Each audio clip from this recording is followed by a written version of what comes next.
Meeting of the Algonac Board of Education for Monday, May 8th, 2017, 6 p.m. Can we rise for the Pledge of Allegiance and a moment of silence? Pledge allegiance to the flag of the United States of America and to the republic for which it stands, one nation, under God, indivisible, with liberty and justice for all.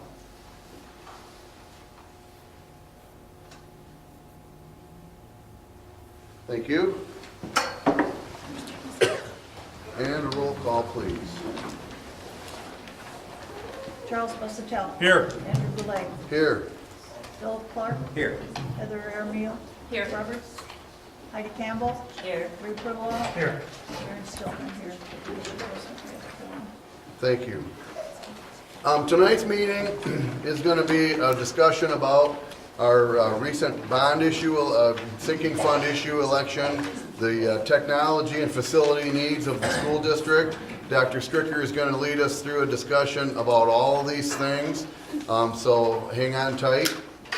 At the conclusion of his presentation to the board and to the public here and to the folks at home from TV, there will be some discussion amongst the board members. We'll be probably asking Dr. Stricker some questions or having comments and discussion amongst ourselves for a little bit. There will be a period of time where we will invite members of the audience who wish to comment about this topic and this topic only during this open discussion. In order to speak during that period of time, we're going to request that you please stand, go to the podium where Dr. Stricker is now, say what it is you have to say. Try to keep it brief. There's a lot of people here. It could go a long time. We'd appreciate some cooperation with that. And if we can answer, if you have a question and we haven't answered, we will answer your question. If you ask a question and there's not a definitive answer, we will explain that will be explained to you, and when the information will be found out and be published out and gotten to as many people as we possibly can. Then anybody that wants to speak at this meeting about any other topic pursuant to the Open Meetings Act, Public Act 25, you will have to please fill out the blue form over by the agendas and the coffee.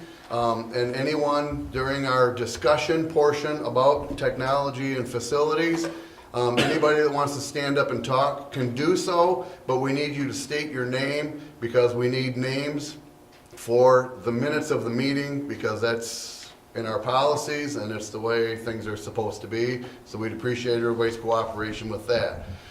This room is not as acoustically friendly as our normal boardroom, so hearing people talk is maybe a little bit difficult sometimes, other than somebody with voices like myself. So what we would ask that you please keep chatter in the audience to a minimum or a very low roar.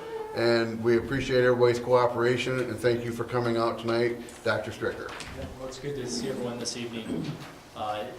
This is part of the democratic process with school boards and so on. And, I always encourage everyone to attend our monthly meetings. I would like to see this type of audience at every monthly meeting, because this is just one aspect of actually, it's just maybe 1/5 of the piece of what we do in the schools. In regard with our students in the school community. So it's good to see everyone this evening, and I would encourage you to come back for our monthly meetings. It'd be great to see you. So, get there. Just a second. All right, very good. I'd like to start off, and we have as many handouts. I think I made 50 minus for the board up here, so there may be 40. So I can get you copies of whatever you would like. If there's not enough handouts, it should be pretty close.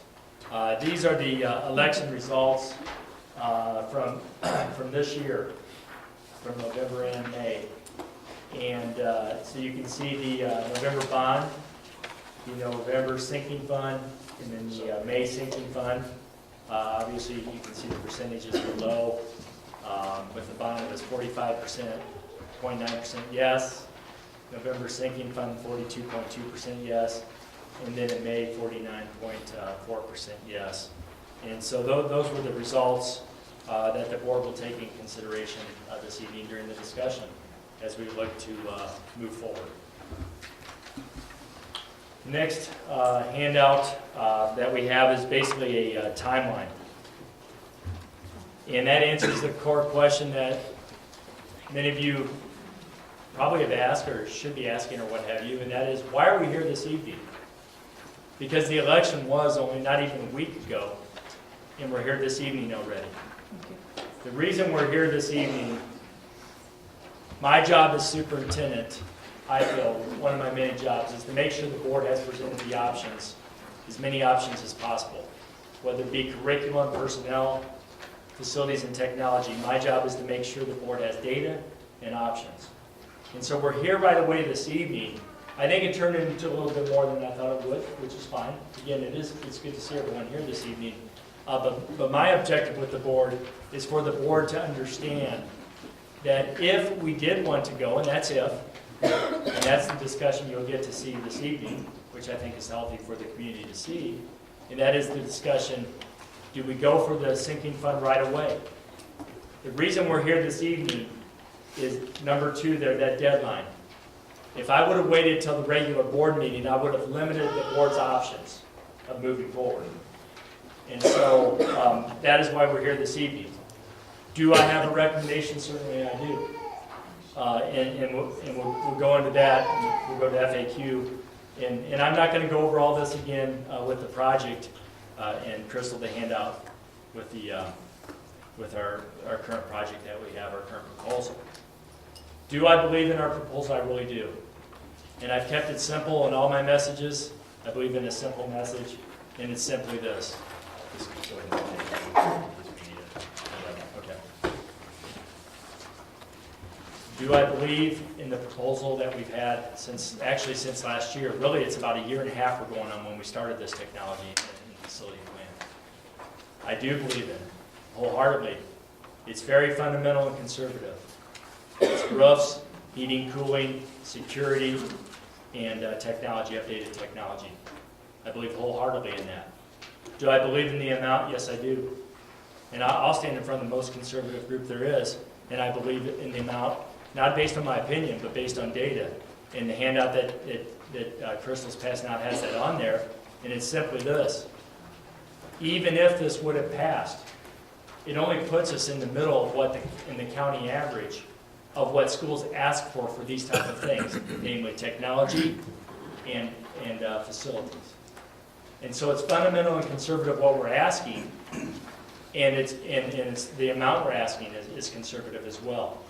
And that was by design. And a lot of that was my leadership by design. I'm conservative with my leadership. And so, of course I have an opinion, and I'm not shy about that. And my opinion would be that we need to proceed with our plan. Do we need to communicate better? Of course. Do we need to maybe work harder? Not maybe. Do we need to work harder in our communication of our plan? Yes, we do. Could we have done more? Well, and again, this is my opinion, 30 votes more. At least we could have put that much more effort. And so that is my opinion, and this is our proposal. And hopefully we'll be able to answer questions this evening. This handout will just be for the Board of Education, just because we haven't updated it yet. When we were working with our school attorney again, I'm not moving ahead of the board or community, but again, the option, if we were to go right away in August, we worked with our attorney on the language that the board would have to approve this evening. When doing so, we found out that you can only go to the voters no more than 2 times each calendar year.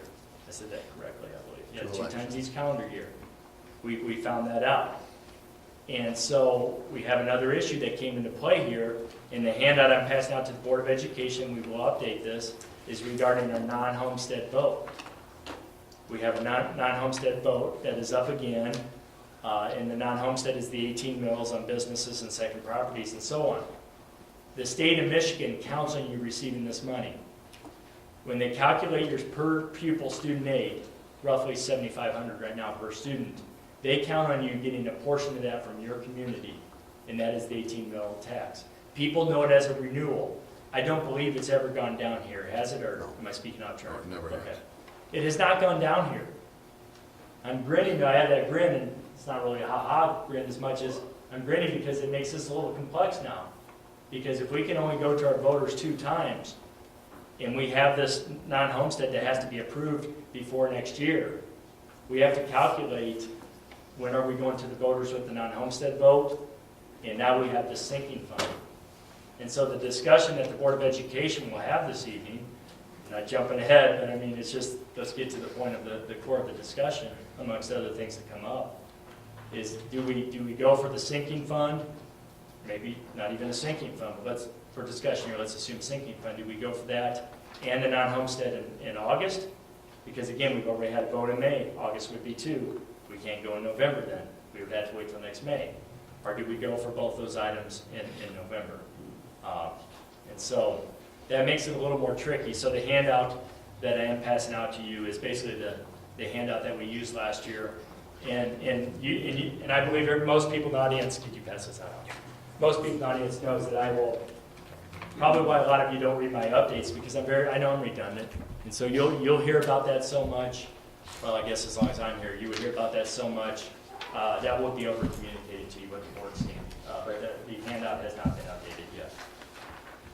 So with that said, Andy, we can open up for questions now, and I can stay up here, or however we want to do this.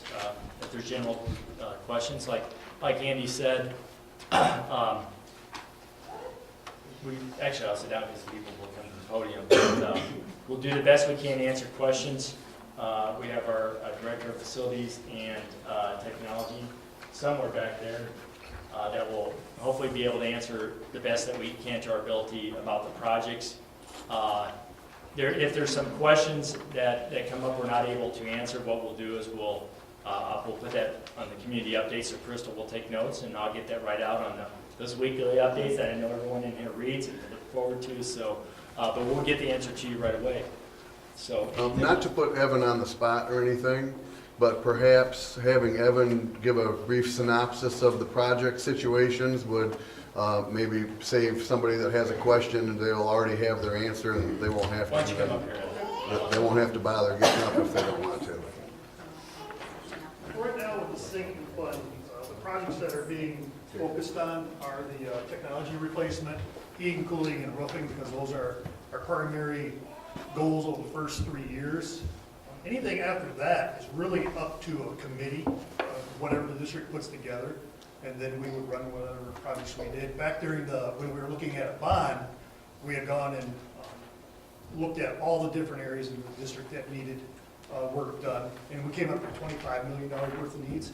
We then scaled that down to fit into our proposed sinking fund bond proposal, and then we further have kind of tuned that down to fit into the sinking fund. So the projects have kind of changed a little bit, and most of them are based on need, but again, with the sinking fund, it's going to be based upon whatever a committee decides. So if they want a playground one year, we'll build a playground. If we need some parking lot built, we'll do that. The first 3 years of the sinking fund would be primarily focused with our technology replacement, heating and cooling upgrades replacement, and the roofs. So any questions about any of the, because it's really the 3 projects that we're mostly concerned with. Thank you. Evan, Yep.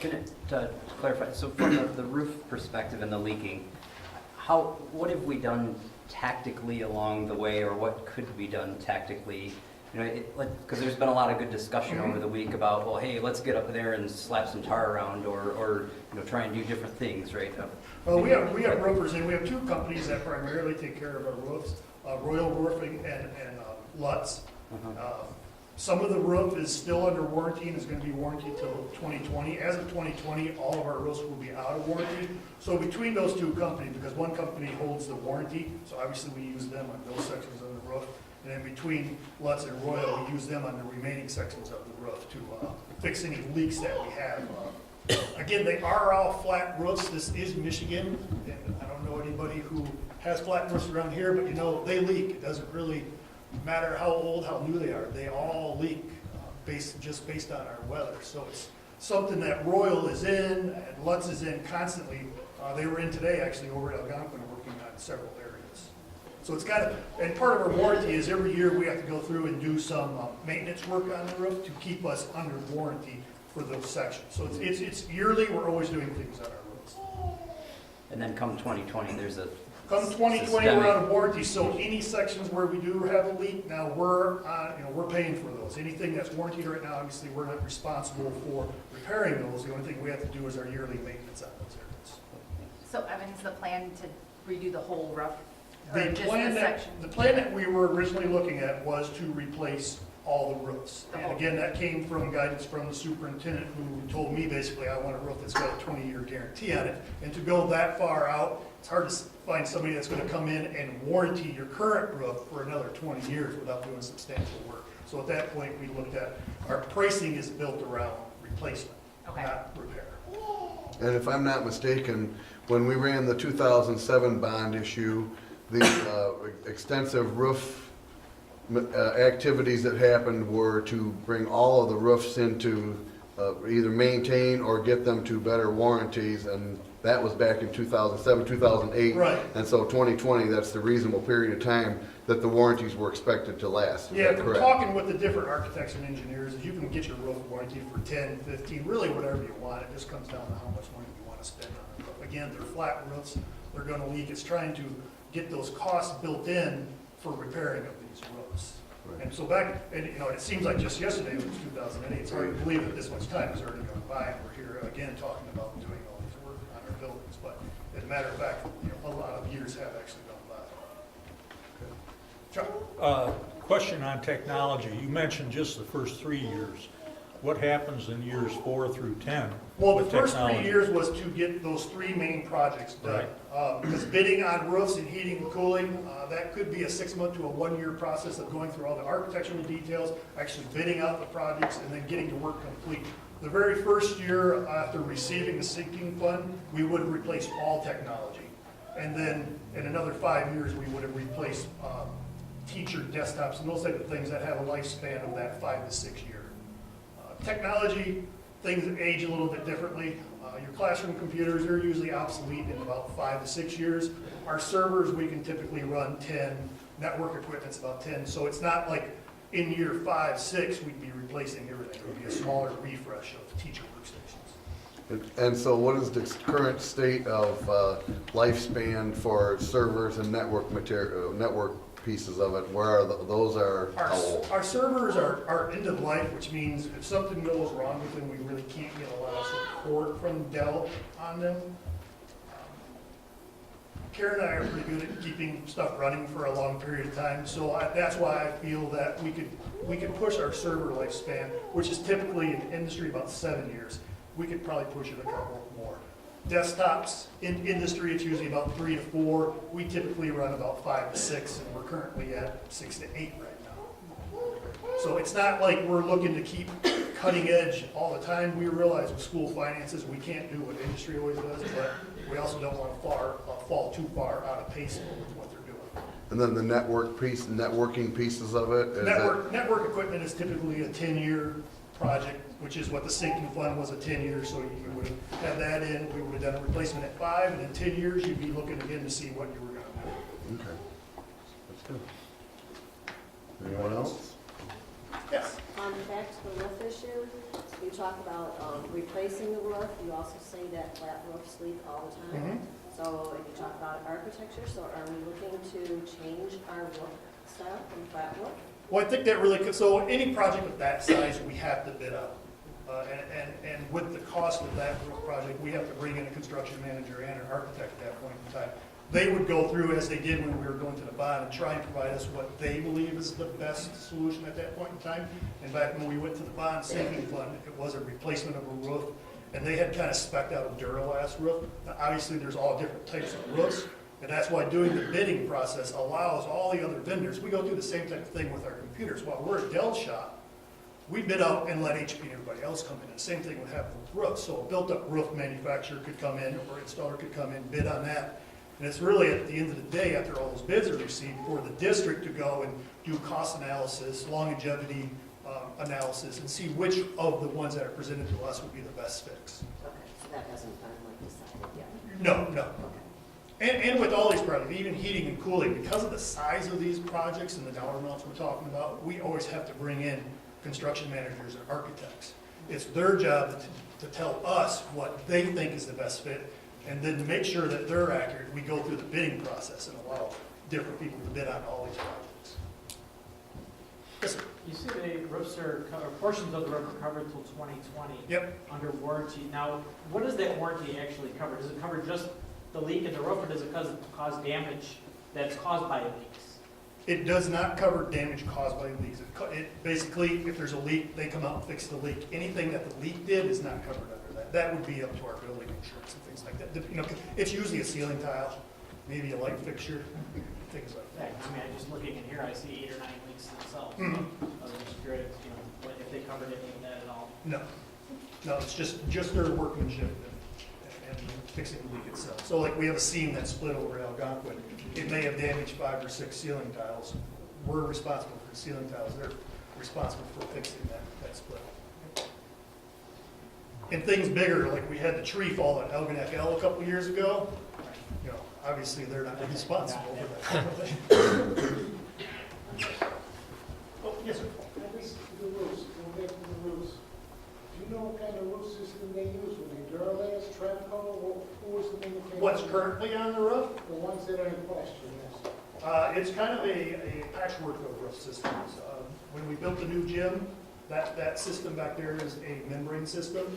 We have built-up systems on this same building, so it's kind of, and these buildings were all added on to in different years, so they didn't replace entire roof sections. They just, as they built, they butted them together. And typically, that's where you get your leaks for all these different roof systems. Because I heard you mention 2020 was when the warranties were run out. Yes. Typically, these roof manufacturers provide a 20-year warranty. The roofing installer provides a 5-year workmanship warranty. It's my understanding these roofs, whatever the ones that are in question now, were done in 2008 or 9. So it's like within a 12-year span. How come such it doesn't seem to fall in line with what is typically. Well, again, because we have different roof sections of different ages, some of it isn't covered under warranty, some of it isn't, because it is older than that. You know, so that's why when the architect was looking at a solution, we were looking at doing an entire replacement rather than trying to go back through and just hit the older sections and leaving the newer sections alone. And this is part of the information that wasn't put out there like you're explaining right now. And you see that you show a couple pictures, like I saw over here in the hallway right now, that they got some of the ceiling tile out. It looks bad in the pictures, but looking at it, there's not a whole lot of rust on that steel over there. And it doesn't seem to look like it leaked a lot when we just had those big storms. Well, we typically, so as soon as we get a roof leak, we try to get on it. So you're not going to get a lot of rust, so it's not getting to the structure itself. And it's not like they're prolonged leaks and they sit there for years where they would rust our structure at that point in time. We try to get on them. Like I said, we had roof manufacturers out this week, obviously after the 4 inches of rain we got last week. So it's a constant battle to keep up with them, so that we don't do further damage on our structures, which, if we let a leak go for a long period of time, then we'd start having rust and those types of things. When it's just leaking through a rubber membrane or a built-up roof, you're not gonna see that type of damage in the building. Mostly you're gonna see is, wet ceiling tiles. You might get water in our light fixtures that we then have to replace. So, because we try and stay up on it, we don't see extensive damage to our structure. And I think another thing you said, and I know what you're saying over here, but a lot of people in the audience may not understand. Even though they call it a flat roof, there is pitch on their roof, because when they lay the insulation in there, they put their tinker insulation. There is some pitch. If you got this one picture of that Algonquin with the pounding on the roof, and my guess is, looking at this, that it's one of the valleys created by the actual roof system itself, with possibly one of the scuffers are plugged or something. Could be. I'm not a roof guy, and I don't pretend to know everything that goes on the top of the roof, flat roof. I do know that there are drains on the roof. And again, sometimes these are yearly battles. We have to go up there in the fall and get the leaks out of there, or not the leaks, but the leads out of there, and the different, cottonwood, it clogs up all of our drains and things like, and sometimes we get ice dams that build up on our drains, which then cause backups. It all depends on the time of year, but the maintenance department does a really good job of getting up there and trying to keeping on top of all those, be a little retroactive to make sure we don't get too much ponding up there. One more quick. Yes, sir. Is normal guy out of the community over here. How can I come and take a look at some of these things that are in question, that get access to maybe the contract documents from the 2007 bond issue to see some of those warranties? Not just talk about the roof, but like the HVAC system that I heard about, that this heat pump Right. or whatever is not functioning properly, which I don't understand how that happened, but I'd like to see myself, I'm in the industry myself. Okay. I believe all the bid documents are available Yeah, at central yeah. office. You can say, Who just, do I get in contact just call my with? office and we'll set an appointment and then we'll, To Bob your Evans. office, Mr. Superintendent? Yes, Because I did try Friday and today to try to get through, and also I keep getting, I didn't get a which I'm message. old school, all those push 5 for this and 6 for that. I get frustrated. Here's my cell phone number, you have a pen? I don't, I'll get it. from All right. you. If we could stop for just a minute, we've had, 3 different people ask questions. I'd like you to please identify yourselves so Crystal, we keep the list of who we have. So, Tina Kemp, K-E-M-P. and there was a We have this gentleman, gentleman right here. John Zolkowski. Good luck spelling my last name. and, Dan Tolis, T-O-L-L-I-S. okay, and because Evan's doing such a great job of answering questions, we're gonna continue to do it this way. But before you ask your question, please identify yourself so Crystal can keep track for us. I appreciate your help with that. Anyone else? Yes, sir. George Harder. That was a question of mine, because he mentioned about it, and I used to do hot run tires 20 years ago. Okay. Is there adequate enough, is there plenty enough drainage system up there?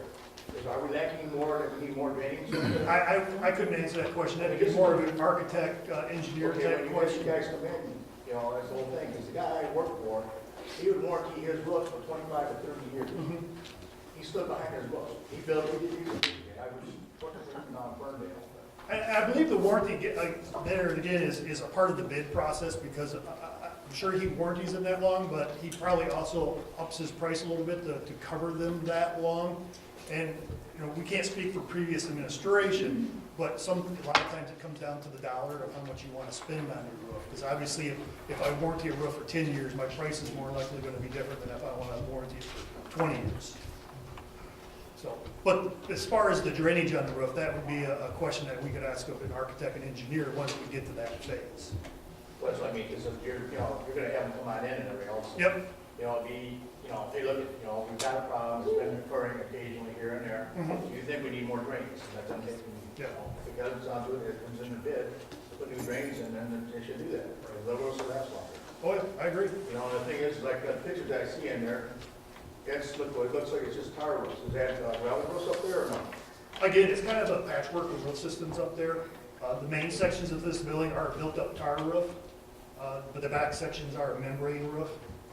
Yeah, because what I used to do is do the gravel roofs. Okay. They last longer. Yeah, there's a lot of, I can tell you, Yep. personal experience, there's a lot of gravel up there. A lot of people don't realize, all it takes is for that stone to get hot, and evaporates any water and everything else, and chances are they don't leak just as bad as what the Mhm. drains do.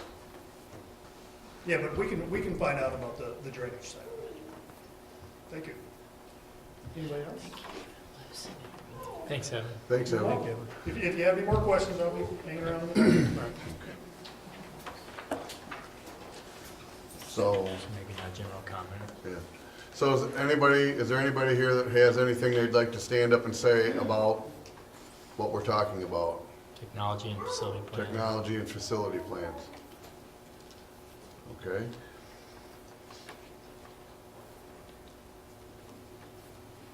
All right. Visitors and their requests? None. No. So, All right. so, Just so our- one more piece of information. Hang on, say, so our options here, Yeah, right. and true and stuff. True Law Firm, who guides us through election processes, whether it be for a millage or a non-homestead, has an opinion regarding our situation. This is from today, that's why you didn't have it. Like I said, we found this out today. We were pretty fortunate of how we stumbled upon it. Regarding only being able to have 2 elections in 1 year, because we were looking at this, possibly moving forward with a August 8th sinking fund election. So I'll let you read that, and then we'll discuss it.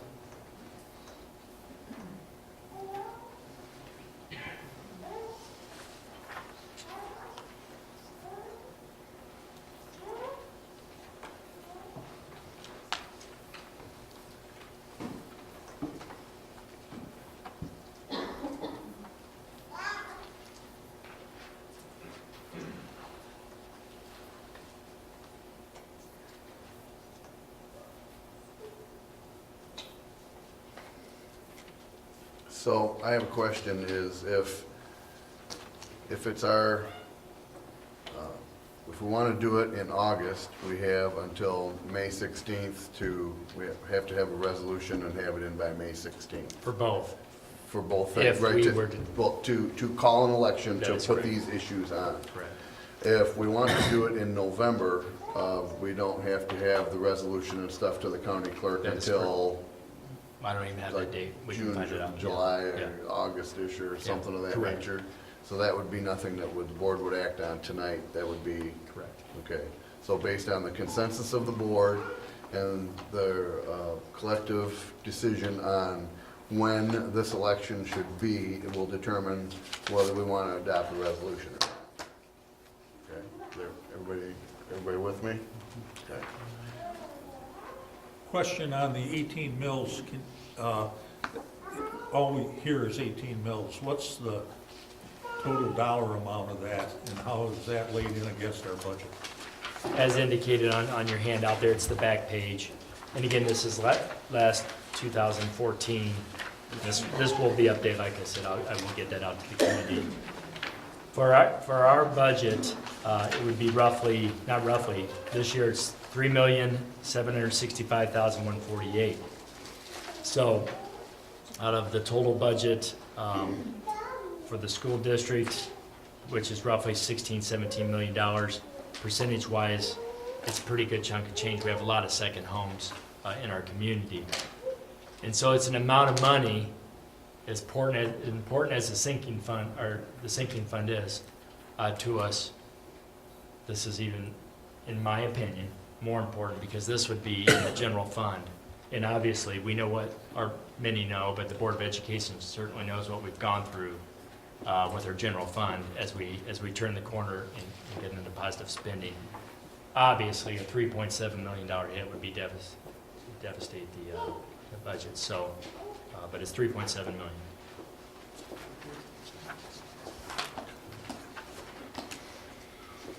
So what is your recommendation, Dr. Stricker? My recommendation, and a lot of this is personality, and no doubt a school district will take on somewhat the personality of the leader and the superintendent. Considering true law, some key points in the recommendation from our law firm is you have to consider that in an August election, people may be, a lot of our parents and supporters of the community may be on vacation still. That's a consideration.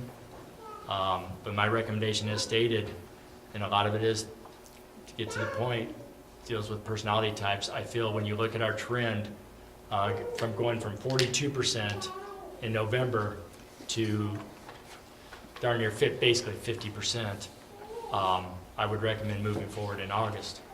But I certainly take heed to what our attorney's saying. That's what they're there for, to advise us. But I would recommend going forward. Go ahead. I just am nervous running both of them at the same time. I'm nervous for them both to get, No, what do we do we if have it to, whether we do it in August or November. Well, you wouldn't have Wait to. on the We sinking could fund. defer till next year That is correct. for Right. sinking fund. For this year. The sinking fund, you could wait till next year, or even with the non-homestead, you could wait till May. But then it says you won't get the taxes in the summer. Correct. It Correct. says if you waited till the May in here somewhere. It says, You don't, if the district you, waits until May and question is voted down, then we won't have, that's what makes me nervous. Right. Because we don't have that Won't have Correct. to- extra time to go. That's why I for wouldn't it. ask my recommendation. I mean, as high as I can highly recommend on the non-homestead that you Well, we have go. to do that for sure. Yes, But I just mean running the two of them at the same time makes me nervous. so you're right, it could wait till next year. The sinking fund. The That is non-homestead. correct, that is No, I correct. would, yeah, run the non-homestead no matter That's what. correct. But the other thing I didn't know, because obviously you wouldn't be able to get me tonight, I was just wondering the non-homestead from the 2014, like how many yeses, how many nos? We'll find that out and we'll get it out to you. I mean, I know it was pretty significant, but I just You remember want how- to know what the okay. trend was. I just know that it's The pretty solid. non-homesteads usually get voted yes because I'm just most afraid, of the time it doesn't Always. affect the residents. I'm just afraid with two on the ballot and people just saying no, no, Because it's- no, no. It's basically vacation homes, apartment buildings. I know what it is. I So it's just, not. For Yes, but those, they might not know. for those not familiar with what the 18 mil non-homestead conversation is about here, school districts are required to run an 18 mil non-homestead tax in order to receive all of their foundation grant money. Algonac Schools' current foundation grant is around $7,500 per student. The 18 mil non-homestead brings at $3.7 million as part of that foundation grant. So if a school district were to choose not to pass the 18 mil non-homestead, that 3.7 million would be subtracted from the amount by per student amount. What I'll do So- is Karen's going to get you, because that will thoroughly explain, but just please pardon that it's from 2014. That's why I didn't make copies, but it just very thoroughly will explain the concept to you. It's a question Q&A that we had from the 2014. So Karen will get that. Go ahead, but we'll get you this so you don't have to worry about writing this down. But a 18 mil non-homestead is a 18 mil property tax assessment that is placed upon second homes, vacant land, businesses, and things of that nature, not your homes. That's why it's called not homestead. If you are a homeowner and you have a house, it is not levied on your house. If you have your house and you have a cottage, it is on Harson's Island, your cottage would be levied the 18 mils. So that is how it works, that is what it's levied on, and the state pretty much requires you to have to pass it. So, and as was mentioned, I think Ray said, every time that the 18 mil non-homestead has appeared on the ballot in Algonac since this whole thing started, which was some of the fallout from the passage of Proposal A in 1994. It has passed like 70–80% every single time. People don't turn it down. The district has done over the years, I think, a good job of educating people what it is and what it's for and why the district needs to have it. So, and it's, like I say, it's something the state pretty much requires you to do or you get penalized. and it's a renewal, so it wouldn't Right. change for those people that have Right. the second homes, the businesses, it would just stay the same of what you're. Right. And the district has typically run the 18 mil non-homestead renewal before the current 18 mil non-homestead expires. So nobody sees a change. They've been doing it all the way along. It just continues. How often does it come up for renewal? You can run it for a period of up to 10 years, and that amount was increased a few years back. Before that, it was 5 years. But the problem was, a lot of districts, including Algonac, we were running it every 2 years. And the reason was, the Headley rollback, there's things where, so in year one, you get 18 mils, and in year two, you get 17 point something, and in year three, you get, and it continues to go down the longer you have it. Recently, the law changed, and you can run them, instead of for only 5 years, you can now run them for 10 years, and that decreasing amount over the period of time no longer happens. So, Okay, it passed 429 to 93. In 2014, Yep. where? Everywhere? Less than 500 people voted. A new 2-year renewal of an 18 mil non-homestead assessment passed overwhelmingly 229 to 93. But that was a big election, I don't think that can be the right number, because that was the governor. Ray, I've got 898 to 394. Okay. That sounds more reasonable. So that's twice as much, so, and it has, I can tell you, without knowing exact numbers, it passes like that every time. It's significant. It is significant, yes. So I have seen videos on social media, I've seen comments on social media, I've received telephone calls, emails, and texts saying, can I write a check for the amount of taxes that I would have owed because this failed?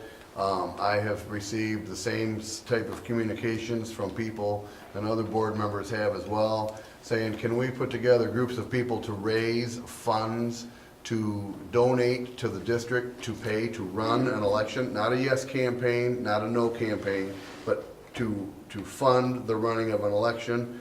The answer is yes, people could do such things, but the positive outpouring after the fact, unfortunately, speaks volumes, I think, so. Well, I'm very much in favor, 200% for the sinking fund. My problem is running it in August. I would rather wait till next year, May, for the sinking fund. Possibly November if we had to, but I would prefer to wait till next year for the sinking fund.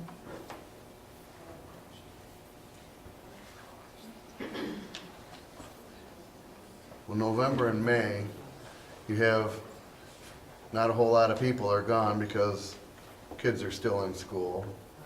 November, a lot of the sunbirds haven't left for warmer destinations yet. Some have, some haven't.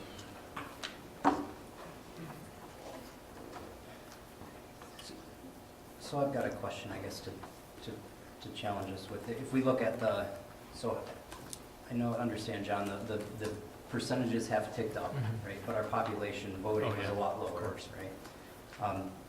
We still have a really divided community on the whole topic, right?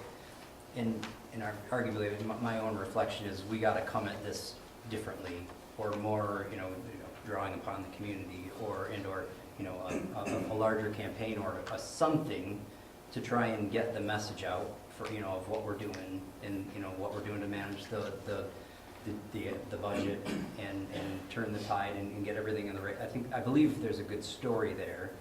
And a lot of the people who aren't in support of it are not in support for many different reasons, but we have to turn that tide a bit more. So what would we do different this next time around? And then how long do we need for that? And then maybe that's where we put an election. If we only need 4 or 5 months, it could be later this year. If we need longer, then it's next year, and we give safety around making sure non-homestead gets through. And that's kind of how I see it. Well, I was speaking with Chuck this morning, and we were talking about when we ran the 2007 bond issue, that, Chuck was the treasurer of it, and there were like quad chairs of a group. There was an Ira person, and a Algonac person, and a Clay Mainland person, and a Clay Island person that chaired their particular area to mobilize volunteers and groups of people and do educating and campaigning and what have you to make something like that happen. They targeted absentee voters, and they had large teams of people doing lots of work, which wasn't really the case this time. We'd have like 80 or 90 at our organizational meetings, and it was very intense, and it was a different time. It wasn't as tough as it is now to pass, but I think on balance, it's on us to get this organized, and I know a lot of people put a lot of effort into it, but we need a lot more people to put a lot more effort into it. and we can get this thing passed. We've got to get the message out, and we've got to get closure on it. How much time, Chuck, do you think? Well, it's getting it done. I mean, Because I was on both of the committees and the problem that we found, which is probably different than what you guys had, is people don't have home phones anymore. So to get phone numbers to even do cold calls, to call people, it's super difficult. I sat for 3 hours one night and I didn't even get through the A list to find phone numbers for people. Yeah. That's the hard part nowadays, is everyone has cell phones, no one has a home phone. You know, so I guess it would have to be like a door-to-door thing where, well, if that's what it takes. yeah, the door-to-door thing where if you're going by weather, November could be tough, summer would be better, but I still And if we don't. split them, aren't we gonna have to pay for 2 different elections on this? Well, we can't do both this year anyway, we have to pick one. No, we No, Or we we can can do do both, I both. mean, we can't have May, or August Yes, and yes. can November. only do one more. It depends, One the day. amount will depend upon how many items. You've had one election, that was last week, you get to have one more this calendar year. Right, but if we had November and May, we're gonna pay for both of those elections. That is correct. Correct. Yeah. Andy got something. There, can you identify yourself Probably and, should go. yeah, come on over. I'm sitting behind you. Colleen Devlin. I have a suggestion. I know you don't take suggestions very well, your group, but I have one, and you might want to listen. You might want to wait till after you get a new superintendent, because a lot of these problems happened about the selling of the schools, the non-selling of the schools, the giving away. People were angry. You don't think those people down in Ira, you think they might have voted yes had you not given their school away? They might have. They're not happy. And I know a lot of people that were teachers here that voted no because of that reason. So if I were you, I would wait till we got a new superintendent and see if we can even things out a little bit, take it down a few notches. That's my opinion, and I know you won't listen because you never do, but you really should listen, because there are a lot of people. You only are listening to the people that, oh, Dr. Stricker, we love you. Well, there's a lot of people that don't, and that's the reason they voted no. Not because of that money, it's because of the selling of the schools, and you, and some of the things you've said, and other people have said. And believe me, people are watching. They're not home. When you guys are out talking in bars and all that, they're listening and they're watching what you're saying, and they're not happy about that. Somebody heard a couple times you guys said terrible things about Elginak people. They're listening. So those were the no's. And maybe once you get a new superintendent in, we might be able to figure this thing out. That's my suggestion. Is there a way to find out if the parents of our students are registered voters? I mean, it's just a question, I just wonder, are they Yes. voters? And We just can get maybe them this. did not go to the polling place to vote?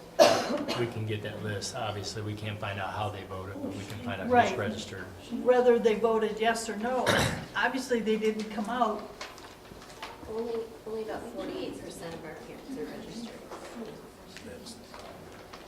48% of our parents are registered. I had one come to me and tell me that she was not registered and never thought she would vote in an election because she just didn't matter. But today I saw her and she said, I registered to vote today. Another parent suggested we do a registration drive as well. That's what I'm before. Good thinking, idea. if we did, that Good might idea. be something, goes make back to it what you're saying, how more, much if time. we were, Yep. they're coming to school for, what is it, open house or whatever, where there was a way that we could happen to just Well, get some, And to Phil's point on the discussion is how much time, that point would well be taken. I mean, how much time do you need then if you're going to do, July 10th is the last day to register for an August election. right, okay. for example. For August, Crystal? Yeah.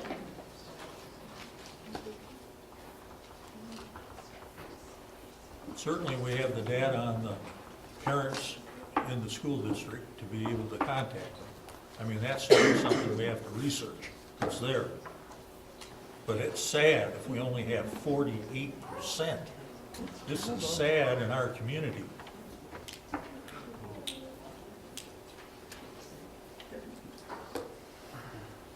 Might be higher. Do you want them to go to the podium when they talk, or what do you want? Anybody else wanted to comment or whatever? I stay here, or do I have to? Oh, yeah, come on over.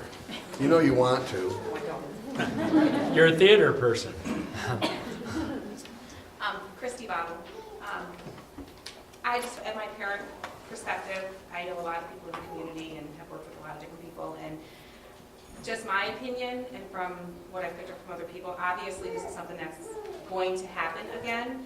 It's just a matter of figuring out when. I agree that August may not be the best time because people are on vacation and aren't around, and another factor is school is not in session, so you're not having that access to send out information and reminders, and people aren't as actively involved in the school and what's going on with the school in August. So I think November might be a better time, just because instead of waiting, my fear with waiting until next spring, there's a lot of momentum right now. There's a lot of people that are really upset and frustrated and concerned about not passing for our kids who are in the district and the teachers that are here. Regardless of everybody that's sitting up there, it's the teachers and the kids that are most important. And I think there's a lot of momentum and a lot of people that are ready to jump on board and help to pass this and help to clarify some of the misinformation that's out there. And I think if we wait till next spring, my concern is we just lose a little bit of that fire that's under people right now. And going with what she said, is I know in August, TAFL starts, and they will be practicing out here. So there will be a ton of parents that night coming through. But then you think November, and if the football team is, I mean, still hot and have a good season, that could be momentum to keep the drive going. My name's Jim Newman, resident here. I live on Harson's Island. Some of you have seen a video I put out because I'm really passionate about this. And for a lot of reasons. Number one is I grew up in a really good school system. It wasn't the public school system. It was a parochial school system. But the thing that made it great was the parents that cared and really stood behind everything that was going on in that school. And it wasn't about the board and the superintendent. It was always about the kids. Mistakes happen. And in my life, when there's a mistake that happens, I don't go through life looking back at that mistake or that failure. I go looking forward to the future. Because if I keep focusing on what happened in the past, I'm never going to get to the next step. And there are some people that are upset. No doubt about it. No doubt about it. But if that was the reason for voting no, I think it's time to rethink that no vote. And here's why. We have children in a community that we need to take care of. The things that make a community strong, number one thing, schools. Number two, availability to healthcare services, right? Number three are other services, your police, your fire department, your snow removal. Those things are really important, but number one is always education. If you have good schools, your community is going to be strong. Now, we've got a lot of people in here that voted yes. And there's some people in here that voted no. You can't alienate people that voted no. It's their democratic right to vote no, okay? It's their right to be angry, it's their right to be upset, and you can't call them haters and, get online and start poking fingers in people's faces. That's just wrong. It's just wrong. I had it happen to a very good friend of mine. He voted no. It's his right to vote no. And he said, you know what? If things were different, I probably would have voted yes. And I said, well, they're not different. They're not different. They're not different today. Are they going to be different in the future? Gosh, you hope so. You really hope so. But right now, we've got to do right by our kids and continue to vote yes. And here's something, it's not even about, some of us are going to give money because there's a lot of other school programs that need support and they need funding and they need us to be behind them. There's kids that go to school hungry and they get fed here at the school. Then on the weekends, they're hungry at home. You know, there's programs out there that we need to support. We need to continue to support that. But here's my point. Right now, there's a lot of people in this room, a lot of passionate people, including myself. My hero, Jesus Christ, had 12 people, and he changed the entire world. We got a room full of people here right now. We can change it. Let's do it.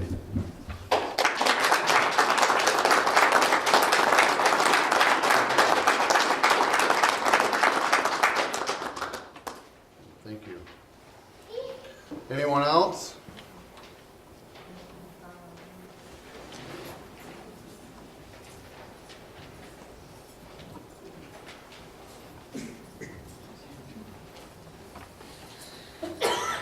Yeah, I'm George Hardiker, and the thing is the reason why I got voted down is trust's been broken. People don't trust the school board and superintendent right now. You got to, as a community, we have to work together. Okay, you want this thing to pass, you better turn around and take, and it starts off with no name calling. That's everybody, both sides of the party. I see it on Facebook all the time, it's ridiculous. Just because you don't like that person, too bad. When you're done here with meetings, it's been heard, I was there a couple times, I'm not mentioning names, but there was other members, people that were there out of our community that live in Ira Township, that were shooting pool, and there was also Algonac supervisor, from the board, on Algonac, was shooting on, he shoots after the Wynot team. He was disarrayed, he couldn't believe what was happening. This stuff's gotta stop. Start building the trust with the people, is what you gotta do, and if you want anything to pass, you have to turn around and talk to the people. Be open. When somebody asks you, how come schools got sold cheap? Answer the question. A lot of times people don't understand what is going on. They're not getting answers. Or they're asking questions and all of a sudden, well, that guy was just an idiot because he didn't know what he was talking about. Explain it to him. That's why he needs to know. He probably doesn't understand it and might have to explain it to him 3 or 4 times before he comprehends. That's the way it comes down to it, you know? We're all together. I mean, I'm trying to put a group together, trying to get money to take and fix stuff. I already got a group of guys right now. If we give them up the money for the materials, they'll come in and shingle the concession stand because I heard the concession stand's leaking. All we gotta do is get the materials, free labor, guy said he'll haul it away and everything else. You know, and I got guys wanting to jump on it right now. The only thing is I have to ask your permission if we can do that. If we can get the materials and everything else, can we fix the roof on the concession stand? You can get something to me. Get something to you. Okay, because I'm trying to get a group together and everything else. You know, maybe Jim can come over and watch when my group is going on. The more input to take, to build a community better, is you have to get a group of people and it has to start off basically with the community, and it's up to the school board and superintendents to get the trust of the people again. You know, because the thing is like I'm looking at it, is anybody that donates any money to me is not going to be turned over to you guys. We're going to take and put it into projects, you know, and it's going to be done that way. So if it comes down to we buy the materials, we fix it. Up the roof and flat roofs and everything else, a lot of people don't have the experience, and it's just too big of a job just for a couple guys that do have experience, so you actually have to hire, you know, a firm to come in and do it. The geothermal, it's the same thing. You know, there's, you know, plenty of reasons not to turn around taking. Make sure that you know, are these guys who want to do it again, or just put it out there and see if we get more bids and see if we get a better deal, everything else. Sometimes it might even help, you know. Another thing is too, is if you're ever looking for government grants, there's certain government grants that are out there that allow the schools to take and repair some things, especially when it comes down to computers or else, that you don't have to pay them back. Something to look into. You know, the thing is, I'm asking everybody again, stop the name calling. If you don't like that person, don't say nothing at all. You know, that's just being honest. But you have a good one.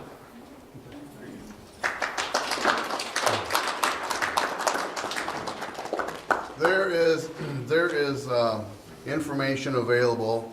There's a CD-ROM disc that has all of the documentation from start to finish about the sale of the buildings. In a nutshell, the Troon Law Firm was contacted by the district regarding the disposition of the buildings and what to do with them, and how to move through that whole process and do it, because there are things that the state of Michigan has laws about how you can and cannot dispose of excess property.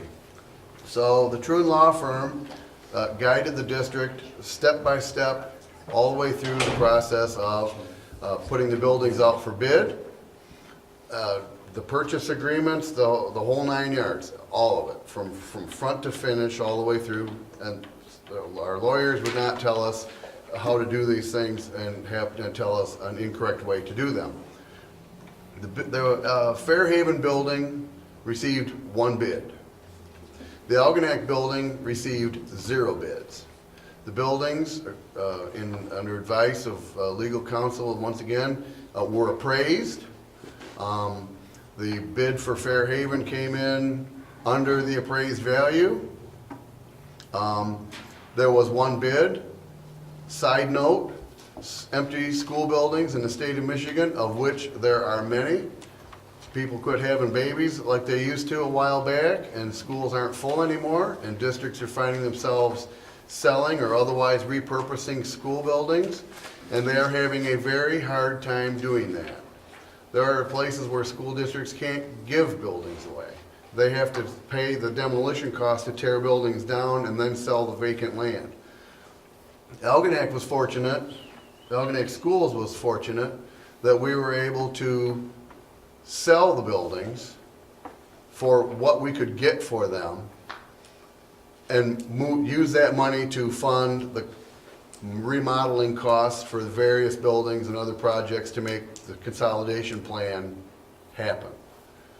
The buyer of the Fairhaven building, when he purchased the Fairhaven building and heard there was no bid on the Algonac building, asked if he could make an offer. So he did, and it was less than what the appraised price was, but it was the only offer in town. So the district agreed, and we sold the building. So the Fairhaven building, I've heard the comments around, so then that guy turned around and sold that building he bought for $289,000 for $750,000. We want our money back. Well, I'm sorry folks, but it doesn't work that way. If I buy a car from Heidi and I turn around and I sell the car for 3 times to Heather for 3 times more than I bought it from, she sold me the car. It's my car. And I can sell that item to whoever. The district had no recourse on whether the gentleman made money on the building or not. It was not our building anymore. It was his building to do with what he wanted. So that argument is, while it sounds great, it's not realistic and couldn't be pursued that way. There was also questions about, so the Algonac building, the guy only had to write a check for a couple $100,000 and he got away with murder. Well, that's not true either. The bid price was, his offer price was somewhere over $400,000. The tree limb from the world record black oak tree in the courtyard at the Algonac Elementary School that when it laying on site is almost 6 feet tall. When it fell on the building, it created some extensive damage the night before the purchase agreement was going to be signed. The buyer said he would still buy the building, which he didn't have to do. The insurance company said to the district, you got 2 choices. We will pay to fix the damage that is done to the building by the tree branch. And that was in the neighborhood of $350,000. Or we'll write you a check for a reduced amount. For some reason, I want to think it was somewhere around $260, but don't quote me. But it was in that neighborhood. So the buyer said to us, well, I want to do renovations or whatever to that building anyway, so I would rather not have the insurance company build classrooms back where classrooms were when that's not what I want to use it for. So how about this?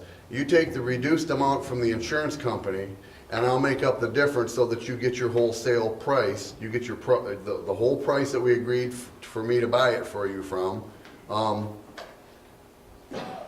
Everybody wins. The district gets their sale price. The buyer gets to do the renovations he wants on the building however he wants to.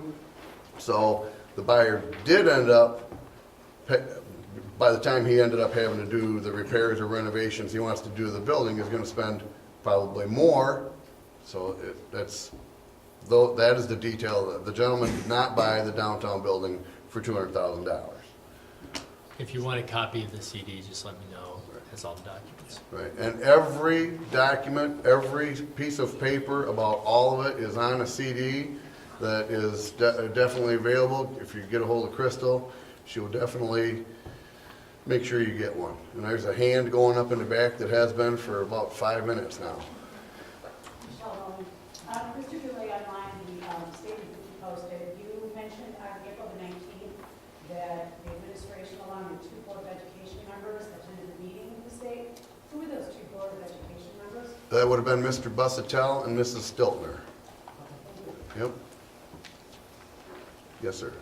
Okay, we'll do what you said, and I your fantastic facilities manager over here brought me up to speed on some what happened on those buildings. But in most cases that I've ever seen, when they only get 1 bid or 0 bids, they put it out for bidding. They don't open the bids up, and they maybe go 30 days later, 60 days later to rebid. Did you guys consider to do that? Did you do that, or We did not do that. how come?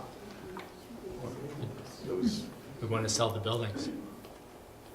Our goal was to sell the buildings. Which I can appreciate that too. They're sitting over there, they cost a little bit of money sitting over there, but as an obligation to the taxpayers, the city board members here and everything, should maybe try a little harder to try to get a little bit more money. Maybe some of these issues that came up on this bond issue could use some of that money, because to get 0 bids on a building, especially with the economy picking up, I find that kind of strange. But- Well, not to say anything No, wrong. It's no, just but you maybe see, not enough effort was put in there to sell those buildings. But you From see- my point of view. right, and which, good point. But back to my point earlier about the ability to dispose of surplus school buildings. That piece of property is one of the most valuable, probably one of the most valuable pieces of property in town. Okay. And somebody could have bought that property, helped bulldoze the building, or done whatever they wanted to do with it, and done great things with it. And it's still. And nobody bid on it. Nobody's in the whole beginning of the thing. Nobody bid on that.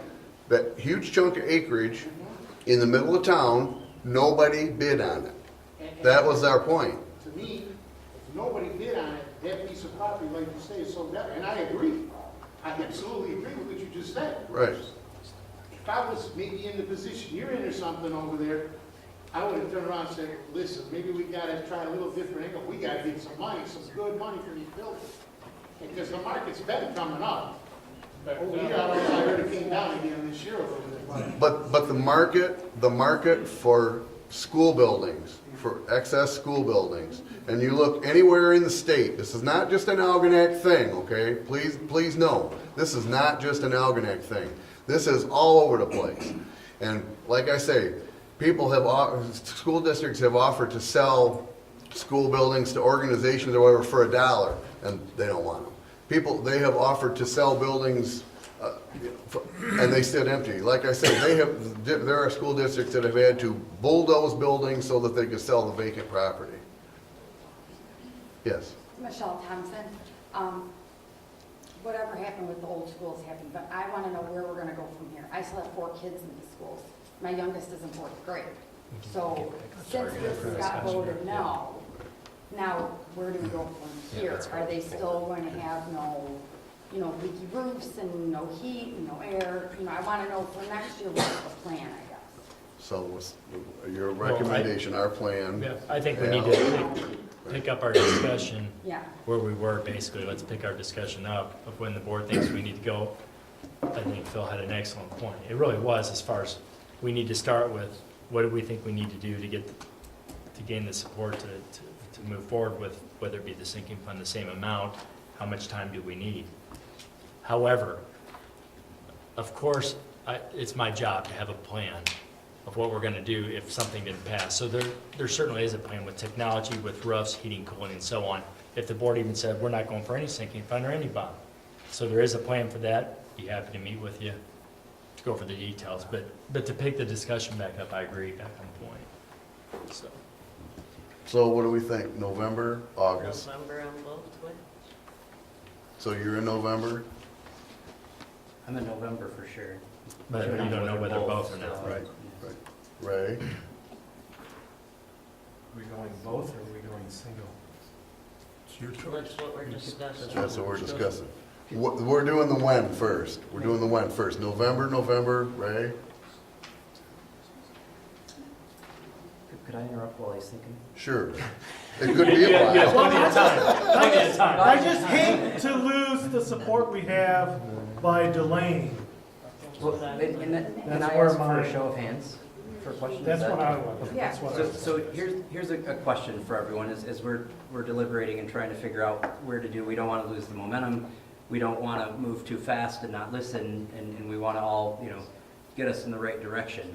I guess by show of hands, do the folks here in the community supporting us, on either side of the fence, do you believe we can gain the trust and change the outcome between now and November, I guess is my question, because we need you guys to help. As Chuck had said, it's a big group, it's a big effort to get the message out there and get us. So show of hands, is that doable by November? And would you help us? Thank you. Right. Thank you. Sorry. November. November. That's what I wanted to do, but I didn't know if I could legally ask. Thanks, Phil. Thanks for helping Ray. We're all for new. Ray. That's the one thing I want to get out, okay? A lot of the people out in the communities don't know in the last 2 years, you have 4 brand-new board members sitting in here, okay? So it's not, so when I see the comments, I don't trust the board, I don't trust the board, I don't trust the board. You don't even know half the board. So, like I said to the other guy last night, look, I'm here for 1,600 kids. I'm not here for administrators, teachers, parents, whoever. I'm here for the kids. That's the only reason I do this job. So before you categorize me as, oh, he's just a money waster and everything. People that know me know that's totally different. So just give us a chance, okay? I'm not gonna say that I'm gonna be perfect, and none of us are gonna say we're perfect. But our heart's in the right place, and our minds are hopefully going in the right direction. Just give us a chance. Don't. Can I make a quick suggestion?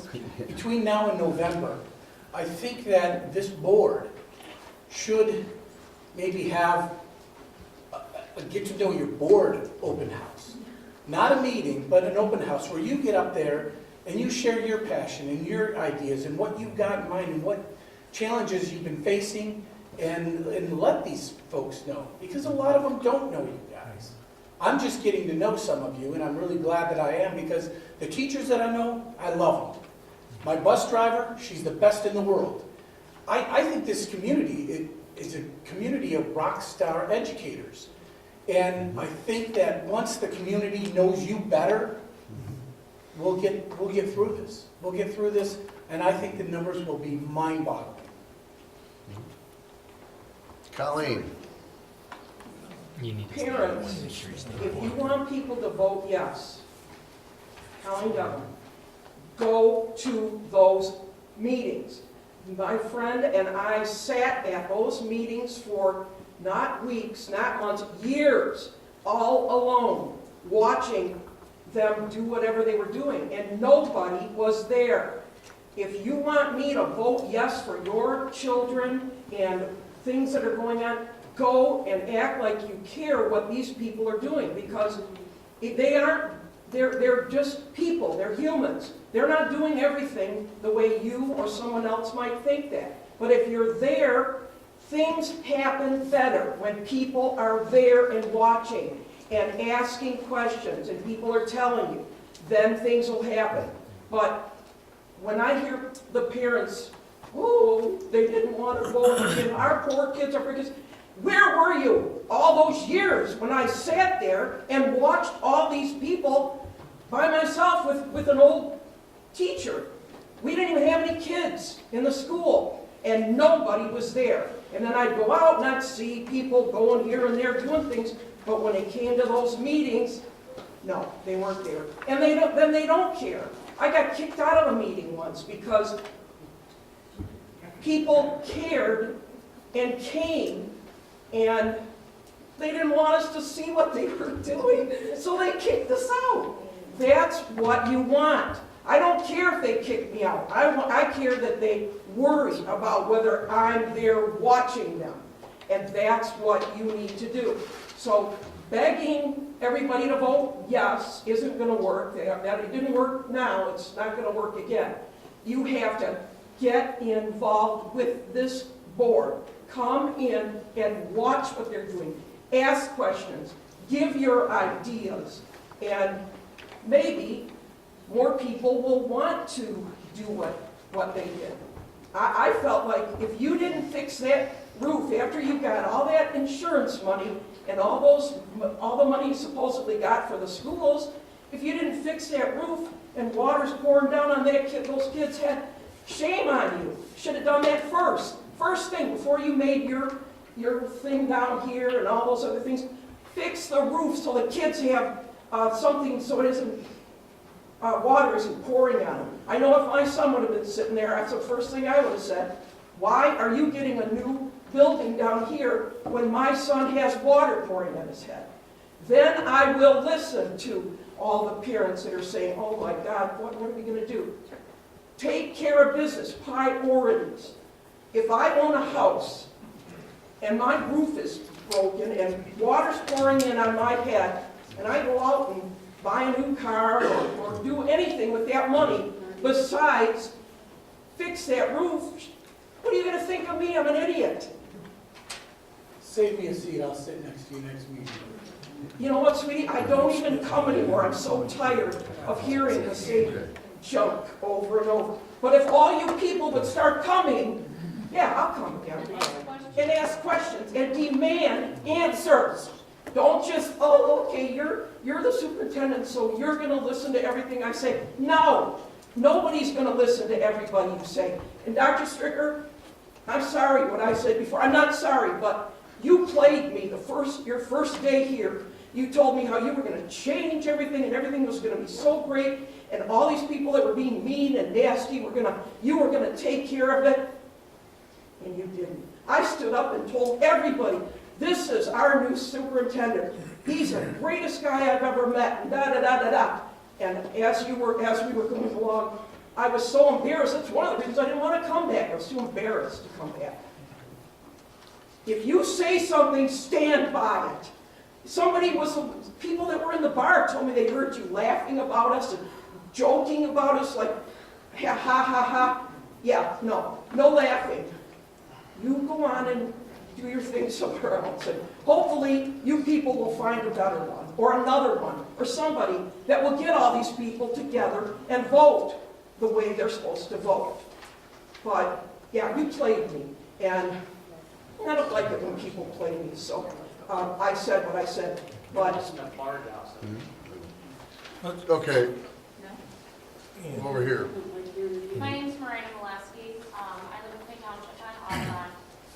I would like to say that I do actively participate in the community. I have two small children in the district at Algonquin Elementary, and I think there is a lot of participation if you show up at events, drama, robotics, football, cheer, the youth programs we have. Little League has never had bigger numbers, but there is such a overpowered feeling of community here. I think we need to move forward, like the gentleman said from Parsons Island earlier, and focus on the positive, move forward, because it really is about our children sitting in the classrooms, looking at the needs of repairs to keep up with quality schools, looking at technology.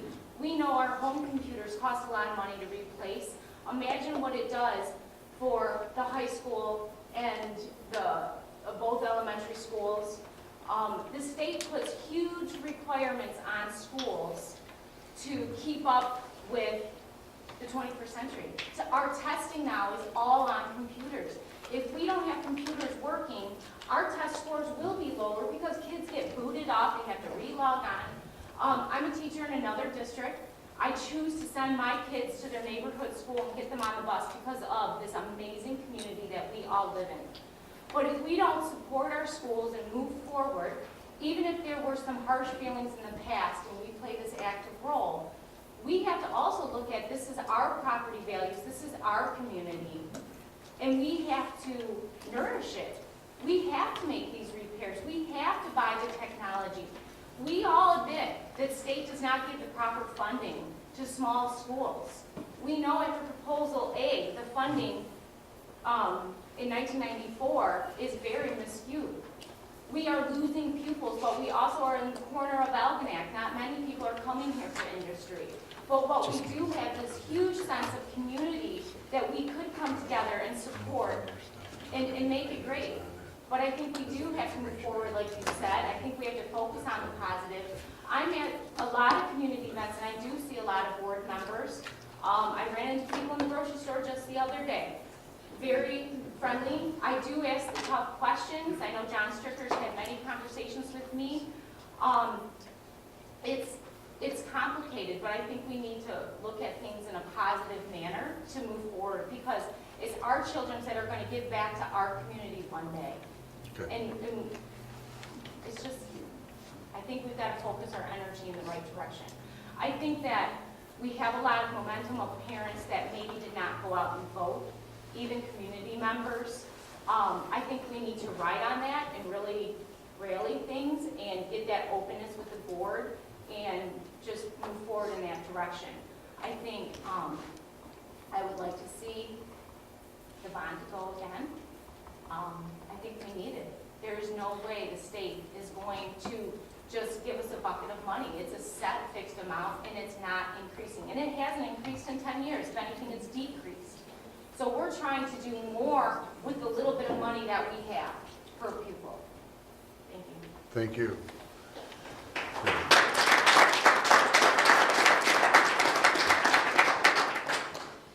Okay, in so much as there's consensus of the board to move the election to November, I don't think we need to decide, because there is now time to mull over our options between now and November, that we would visit the issue of which issue or how many issues to put on the ballot in November at our regular May meeting on the 22nd. So we'll have that on the agenda as an information item. We'll have time to mull it over and think about it. It's not a decision that needs to be made right now. The only decision we have to make right now is to whether to, for this resolution for the election to be held in May. And as regards that, and being that there is consensus of the board to not have the election in May, I'm sorry, August, replace all those Mays with August, I'm sorry. I'll make a motion that the board, I'll make a motion to amend the agenda to remove item 5A, a resolution for special election. Support.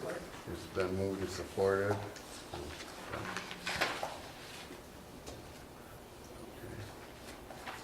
And any discussion?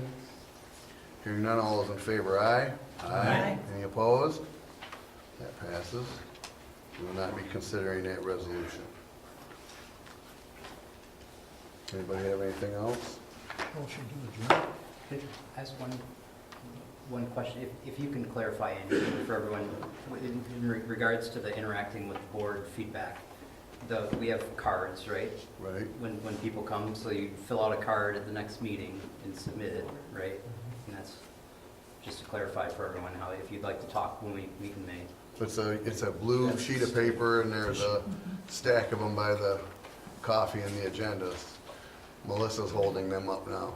And the reason people ask why we do that, and there is the school districts are required to keep accurate minutes of their meetings, and that includes who spoke to you at your public meetings, so that it can be looked back upon to see who was in attendance. It's a good idea. Chuck made a motion to adjourn. Support. Phil seconded. Okay, all those in favor? Aye. Any opposed? Have a good night.